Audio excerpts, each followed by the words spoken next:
Assalamualaikum warahmatullahi wabarakatuh. Semoga kita tetap dalam kondisi sehat walafiat.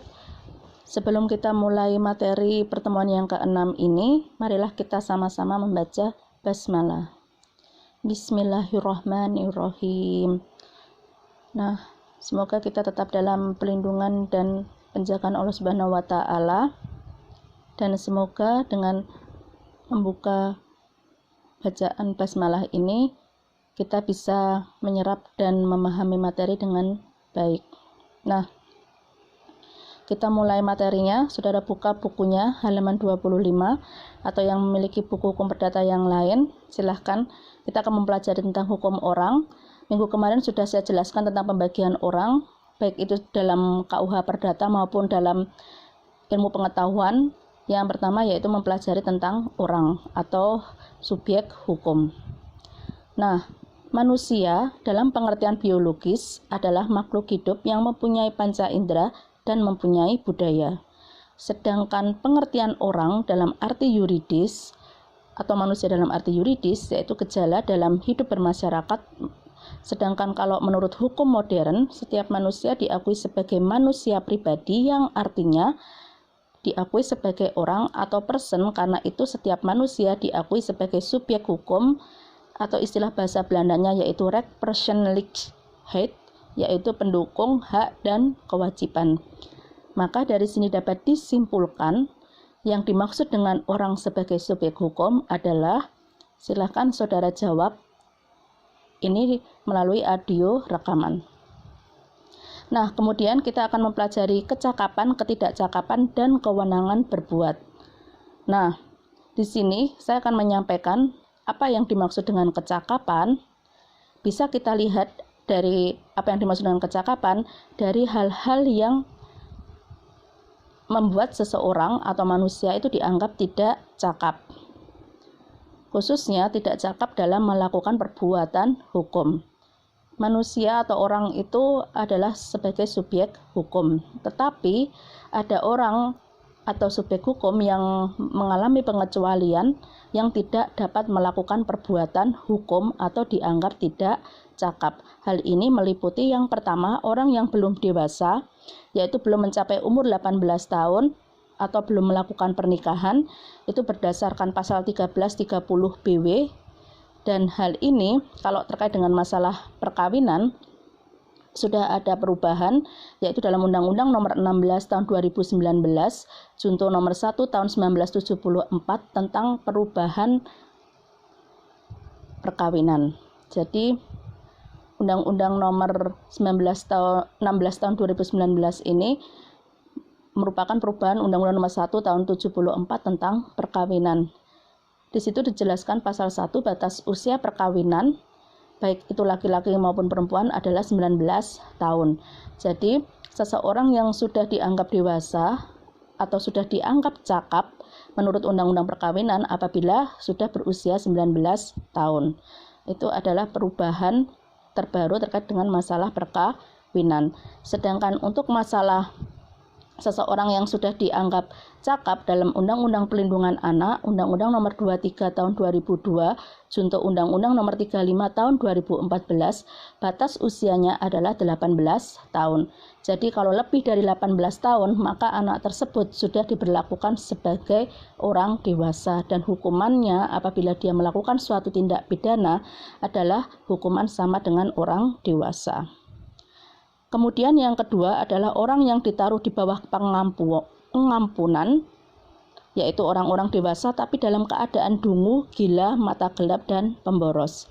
Makanya ada suatu tindak pidana di mana seseorang yang gila pikirannya atau dia tidak waras melakukan pembunuhan atau melakukan penganiayaan, dia akan dibebaskan karena dia adalah orang yang dianggap di bawah pengampunan. Kemudian orang-orang yang dilarang undang-undang untuk melakukan perbuatan-perbuatan hukum tertentu, misalnya karena dia dalam kondisi pailit atau dinyatakan kepailitan, dia mau berhutang. Ini tidak bisa karena dia memang dalam keadaan kondisi tertentu sehingga dia tidak bisa melakukan suatu perbuatan-perbuatan hukum. Jadi orang yang cakap adalah orang yang dewasa dan sehat akal pikirannya serta tidak dilarang oleh suatu undang-undang untuk melakukan perbuatan-perbuatan hukum tertentu. Nah, kemudian kita ke pendewasaan. Pendewasaan itu adalah seseorang atau dikenal dengan handlicting.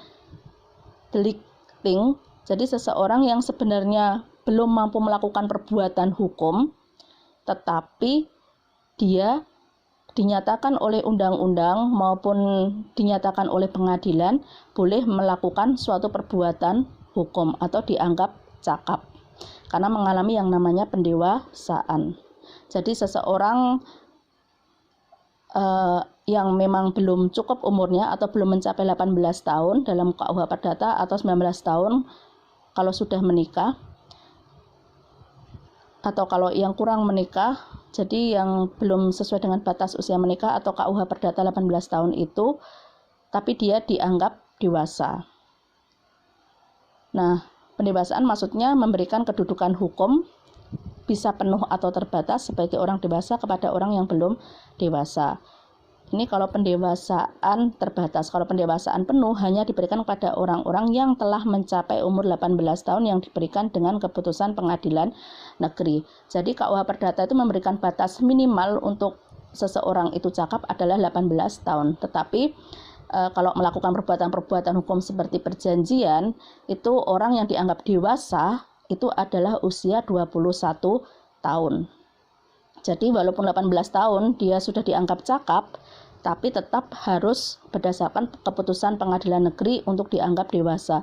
Dalam hal ini yang dimaksud dengan dewasa di sini yaitu mampu melakukan perbuatan-perbuatan hukum secara penuh.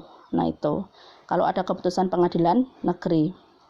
Kalau terbatas dalam hal-hal tertentu saja, contoh ya ada seseorang anak usia 17 tahun, dia anak pertama. Kemudian orang tuanya meninggal kecelakaan. Nah, dia punya 2 adik. Karena kondisi dia tidak ada orang tua, kemudian umpamanya orang tuanya ini semuanya adalah yatim piatu, tidak punya saudara. Nah, anak yang berusia 17 tahun ini, kemudian dia bisa mendapatkan pendewasaan dengan keputusan pengadilan negeri yang sifatnya terbatas untuk mengurus adik-adiknya dan mengurus harta peninggalan kedua orang tuanya. Nah, itu namanya pendewasaan. Kemudian kita menginjak ke masalah nama. Orang-orang golongan Eropa, nama itu adalah hal yang sangat cukup penting. Bukan hanya orang-orang Eropa, setelah merdeka pun nama itu juga merupakan hal yang sangat penting karena di sini nama itu mengidentifikasi seseorang sebagai subjek hukum. Bahkan dari nama itu sudah dapat diketahui keturunan siapa seseorang yang bersangkutan. Biasanya kalau orang Cina itu ada marga ya, sama seperti orang Sumatera, sama seperti orang Muslim. Biasanya ada bin atau bintinya, tetapi bin dan bintinya tidak dicantumkan dalam namanya atau kelahirannya. Cuman ada dalam akta kelahiran anak siapa dengan siapa bapaknya, siapa ibunya. Nah, dari sini saudara jelaskan apa perbedaan antara pendewasaan dengan kecakapan. Dan silahkan saudara sampaikan juga dalam audio rekaman dari soal yang pertama juga. Jadi jadikan satu. Nah, kemudian kita ke masalah tempat tinggal. Definisi tempat tinggal itu adalah di mana seseorang berkedudukan serta mempunyai hak dan kewajiban hukum. Tempat tinggal atau domisili manusia pribadi disebut sebagai tempat kediaman. Jadi tempat tinggal atau tempat kediaman itu di mana kita tinggal. Ini berbeda dengan alamat di KTP ya. Kayak saya KTP-nya Jember, tapi tempat tinggal atau kediaman saya di mana? Di Ponorogo. Nah, hak dan kewajiban ini dapat timbul dalam bidang hukum perdata, hukum pidana maupun hukum perdata. Hak dan kewajiban terkait dengan tempat tinggal ini dapat timbul dalam bidang hukum publik dan hukum perdata. Dalam bidang hukum publik misalnya hak mengikuti pemilihan umum, kewajiban membayar pajak bumi dan bangunan, kewajiban membayar pajak kendaraan bermotor, Sedangkan dalam bidang hukum perdata, misalnya debitur wajib membayar wesel atau cek kepada kreditur, debitur berhak menerima kredit dari kreditur. Intinya ini hukum perdata itu adalah hukum terkait dengan hubungan orang perorangan dalam suatu perjanjian. Itu dalam bidang hukum perdata. Kalau dalam bidang hukum publik, ya kita mengikuti pemilihan umum. Berarti tempat tinggal kita kalau pemilihan umum itu mengikuti alamat KTP. Umpamanya saya warga Jember, kemudian di sini nanti tanggal 9 Desember ada pemilihan bupati. Saya tidak akan bisa memilih karena KTP saya adalah KTP Jember. Kemudian kewajiban membayar pajak bumi dan bangunan. Jadi ini terkait juga dengan harta kepemilikan saya, yaitu kepemilikan tanah atau bangunan. Nah, itu kewajiban membayar pajak kendaraan bermotor, dan lain sebagainya terkait dengan masalah hukum publik. Kemudian status hukum dari tempat tinggal ini, dengan demikian hak dan kewajiban mengikuti tempat tinggal atau alamat yang dipilih berdasarkan perjanjian. Seperti saya sudah 11 tahun tinggal di Ponorogo, berarti saya memilih tempat tinggal di Ponorogo. Dari definisi hak dan kewajiban status hukum dari tempat tinggal ini, kita bisa membagi 4 jenis tempat tinggal. Yang pertama, tempat tinggal yuridis, yaitu disebut sebagai tempat tinggal yuridis karena peristiwa hukum, kelahiran, perpindahan atau mutasi. Seperti saya ini termasuk tempat tinggal yuridis karena saya bekerja di Ponorogo. Kemudian tempat tinggal nyata karena peristiwa hukum keberadaan sesungguhnya. Selain tempat tinggal yuridis, saya juga dianggap sebagai tempat tinggal nyata. Kenapa? Karena selama ini saya tinggal di Ponorogo. Kemudian tempat tinggal pilihan karena peristiwa hukum membuat suatu perjanjian. Nah, ini terkait dengan perjanjian-perjanjian penting yang terkadang meminta alamat sesuai dengan KTP. Seperti saya kredit mobil. Nah, itu. Jadi pihak kreditur itu menulis alamat saya secara yuridis, yaitu alamat KTP saya di Jember. Tetapi untuk surat menyuratnya, yaitu alamat nyata saya yang ada di Ponorogo karena saya selama ini tinggal di Ponorogo. Kemudian itu tempat tinggal pilihan dalam membuat perjanjian. Kemudian ada tempat tinggal ikutan karena peristiwa hukum, keadaan status hukum seseorang yang ditentukan oleh undang-undang. Nah, ini namanya tempat tinggal ikutan. Jadi karena peristiwa hukum, keadaan status hukum seseorang yang ditentukan oleh undang-undang. Contoh ya, tempat tinggal ikutan ini kalau nanti saudara menjadi hakim, setiap 2 atau 3 tahun itu saudara akan dipindah karena tugas jabatan. Nah, ini namanya tempat tinggal ikutan. Saudara tinggal karena adanya perintah jabatan. Nah, untuk tugas yang ketiga, silakan jabarkan dari 4 jenis tempat tinggal ini beserta contohnya seperti yang telah saya sampaikan tadi. Nah, kemudian ada keadaan tidak hadir atau abwesenheit.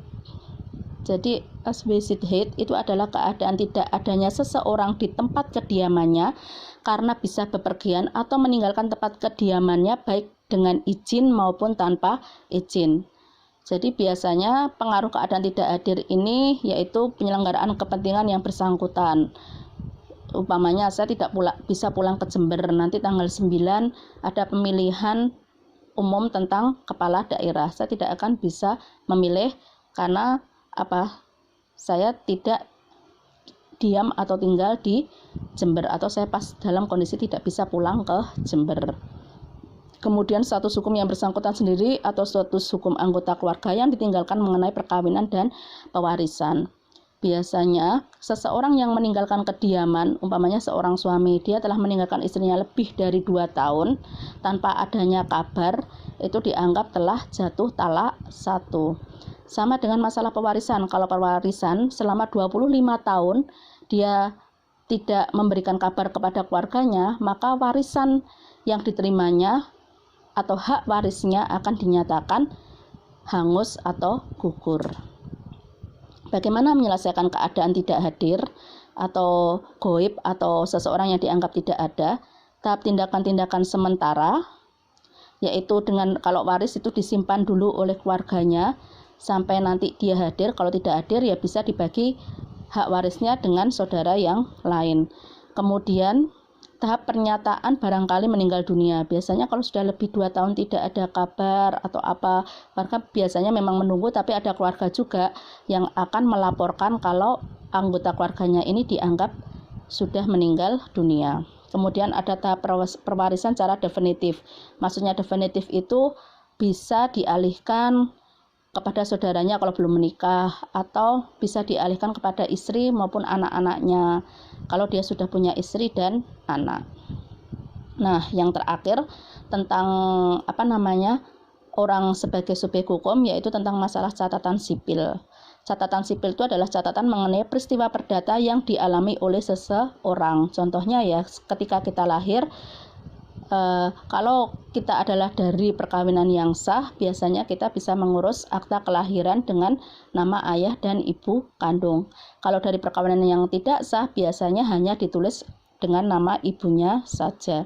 Kemudian selain catatan sipil masalah perkawinan, bisa juga catatan sipil tentang masalah perkawinan, kelahiran, bisa juga masalah tentang kematian. Nah, itu atau terkait dengan masalah ganti nama. Nah, itu juga harus dilaporkan dalam catatan sipil. Kalau perkawinan, kalau kita umat Islam atau Muslim, ya berarti melalui kantor urusan agama. Kegiatan catatan sipil meliputi pencatatan sipil, yaitu peristiwa hukum yang berlaku untuk umum, artinya untuk semua warga negara Indonesia, dan yang berlaku khusus untuk warga negara Indonesia yang beragama Islam mengenai perkawinan perceraian, itu melalui kantor urusan agama. Yang tidak beragama Islam ya berarti langsung kepada catatan sipil. Sekarang namanya Dukcapil, Dinas Kependudukan dan Catatan Sipil. Ini lembaga catatan sipil ini ada di bawah Departemen atau Kementerian Dalam Negeri. Nah, kalau yang lembaga catatan sipil yang berlaku khusus untuk umat Muslim, khususnya untuk masalah perkawinan dan perceraian, catatan perkawinan perceraian, yaitu ada di bawah Kementerian Agama, yang diurusi di bawahnya adalah kantor urusan agama. Lembaga catatan sipil umum di kabupaten atau kota madya dan lembaga catatan sipil khusus kantor Departemen Agama di daerah. Jadi kalau catatan sipil atau kantor kependudukan dan catatan sipil Dukcapil itu adanya di kabupaten atau kota madya, sedangkan kantor urusan agama ada di setiap kecamatan. Nah, fungsi kantor catatan sipil adalah kalau fungsi kantor urusan agama atau KUA sudah paham ya, yaitu untuk mencatat perkawinan dan perceraian. Kalau Dukcapil secara umum fungsinya adalah mencatat dan menerbitkan akta kelahiran, perceraian dan perkawinan bagi yang non-muslim, kematian, pengakuan dan pengesahan anak dan akta ganti nama. Jadi kalau perceraian untuk muslim selain KUA juga harus didaftarkan dalam catatan sipil. Jadi bisa diketahui kalau orang tersebut sudah dalam kedudukannya adalah janda atau duda. Undang-undang mengenai catatan sipil maka dapat dihimpun 3 macam catatan sipil, yaitu catatan sipil untuk warga negara Indonesia tentang kelahiran, kematian, dan pergantian nama, catatan sipil untuk warga negara non-Islam tentang perceraian dan perkawinan, dan catatan sipil untuk warga negara Islam tentang perkawinan dan perceraian. Jadi tentang catatan sipil itu dibedakan menjadi 3, yaitu kelahiran, kematian, dan penggantian nama, atau penggantian identitas seseorang atau jenis kelamin. Mungkin dia seorang transgender, akhirnya dia merubah dari seorang laki-laki menjadi perempuan atau perempuan menjadi laki-laki. Itu pun harus melalui penetapan pengadilan, di mana kalau yang diakui di negara Indonesia untuk masalah transgender itu memang dia secara psikologis atau dalam ilmu pengetahuan kesehatan memang ada suatu gen yang membuat dia mengalami kelainan. Nah, itu. Tetapi kalau seseorang yang laki-laki normal tulen kemudian menjadi perempuan, sampai saat ini catatan sipil belum bisa menyetujui untuk melakukan perubahan. Dan untuk masalah pergantian identitas atau pergantian jenis kelamin seseorang itu harus berdasarkan penetapan pengadilan. Nah itu. Kemudian yang kedua tentang catatan sipil untuk warga negara non-Islam tentang perceraian dan perkawinan. Kalau pencatatan sipil terkait dengan mereka yang beragama Muslim itu dilakukan oleh kantor urusan agama yang mewakili terkait dengan masalah perkawinan dan perceraian. Nah, demikian materi dari bab 4. Silahkan pertanyaan-pertanyaan tadi, ada 3 pertanyaan, saudara jawab melalui audio rekaman. Kemudian pertanyaan yang keempat, jelaskan tentang catatan sipil dan contohnya terkait hak dan kewajiban dari seseorang untuk mengurus suatu hal tentang masalah catatan sipil. Itu meliputi apa saja. Nah, dari soal nomor 1 sampai 4 ini silahkan saudara jelaskan dengan menggunakan audio rekaman sesuai dengan pemahaman saudara dari apa yang telah saya jelaskan. Sebelum kurang lebihnya saya mohon maaf. Wassalamualaikum warahmatullahi wabarakatuh.